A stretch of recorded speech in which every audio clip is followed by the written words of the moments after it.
My inspiration and motivation to be involved in politics is influenced by so many factors. I can say the whole environment, the whole society around me, from my family at home, and then the community around, and all the political activities, particularly in the north where I was born and grew up, all have been really an inspiration.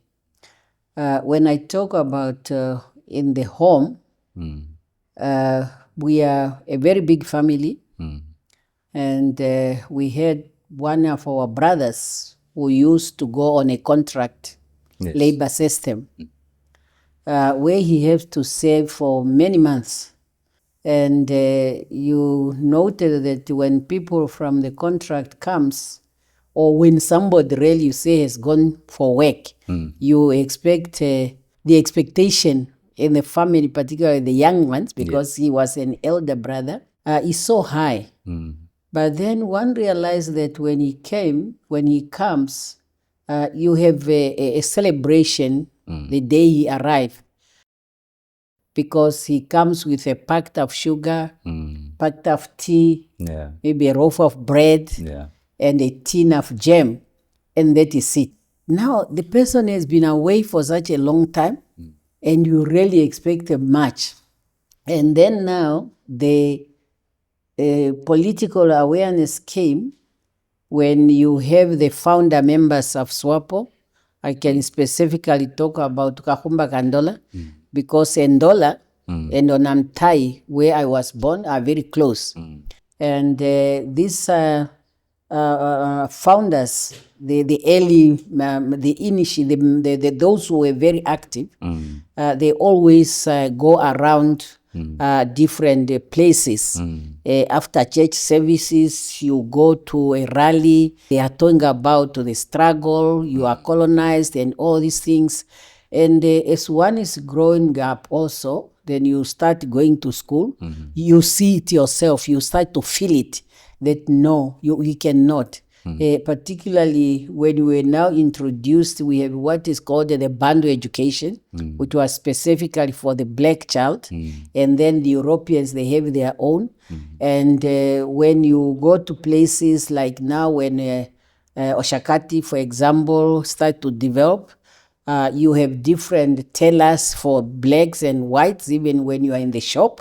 So all these things tells you, no, there's something wrong here. And I cannot really sit idle while others are struggling.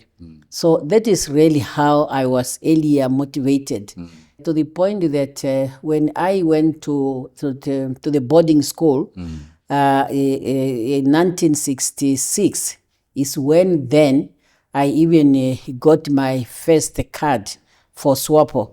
So that is how early I started. And we start now as young people, they are mobilizing one another. And things became easier when there was what was called a Tanga Consultative Congress of SWAPO Party. Tanga is a town in Tanzania. So during that Congress, a decision was taken to form the wings. And that is where also now the SWAPO Youth League was established. So when we were informed, we got the message from the leadership in exile that now in the country we must establish wings. So they told us this: now we establish the SWAPO Youth League, the Women's Council, the Elders Council. But for us as young people, we paid attention to our wing. So the SWAPO Youth League became very active. And that is the point when I was then elected by my comrades to be the chairperson of the chairman. That time we just chairman. The gender was not an issue. So we used to call chairman of the SWAPO Youth League in Ovamboland. So that became now my responsibility. And as a chairman, it's your responsibility to keep the team together and also to be in charge of the programs of different activities. There was a year when there was the general worker strike. So the workers and the youth, we then started working together. Particularly the two branches which were more active was the branch in Ovambaland and the branch in Walfish Bay. They were very, very active, so we were linking up as young people. You have people like Ndali Kamati, Namolo, Shali, yes. And Jerry Ekanjo. They were now in Walfish Bay. We were now coordinating, and our operation became very, very successful. So then there was now a time that now that the South Africans, they don't want to listen, we even planned to say that we should allow the lower schools to continue with their studies. By the high schools, particularly in Vambaland, Odibo, Ongwediwa, and Oshigambo, we were the ones who were really organizing all this. Okay. And then we start having regular rallies taking place at different places until the South African regime decided to arrest people.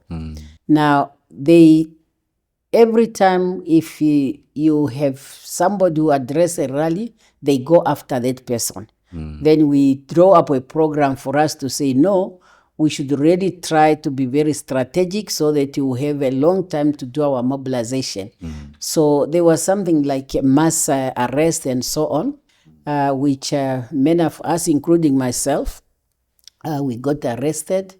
And I remember in my case, because I was very small, and the body-wise, very small, and when I appeared first time in the court, the lawyer, it was a lawyer from a law firm of Judge Olin.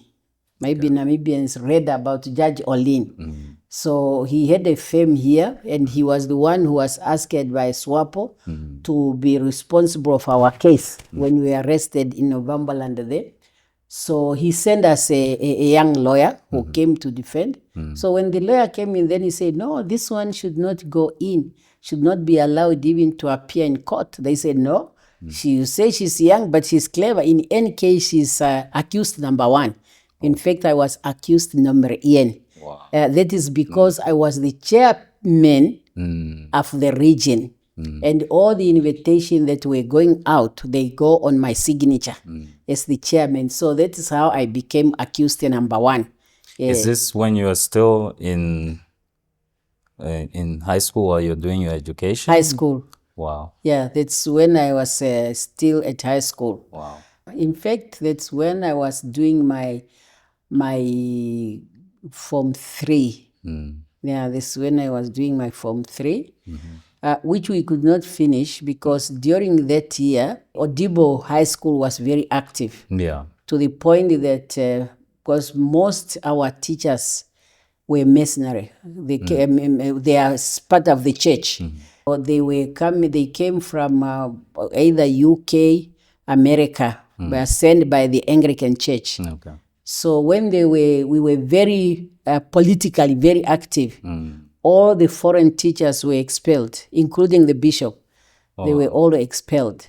So when we came to write our final exam in 73, we were on our own. We have just to arrange as students, the one who's good in one subject, you teach others. And that's how we wrote our final exam in 73. You know, our examination used to come from South Africa. Yes. So I know I was helping others with math and science because those were my subject. Mathematics and science, those were my best. Wow. At school. Okay. Politics came in, I think, just because of the circumstances. Yes. I should have become maybe a scientist. I don't know.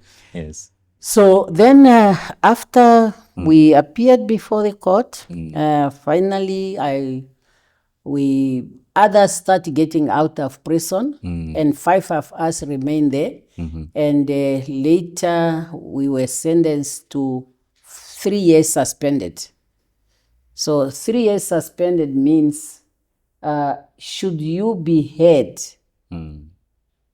or should you be convicted with the same offense, you are no longer going to go to court. You just go straight to prison for those years. Yeah, you would just be Now, sentenced. our offense was political activities. There's no way you cannot be involved in political activities. So how did you and your colleagues and comrades overcome that challenge of them putting that physical barrier, if I can call it that, in a sense, that if you are active in any form or shape, you don't even get to have a trial, you just get sentenced immediately?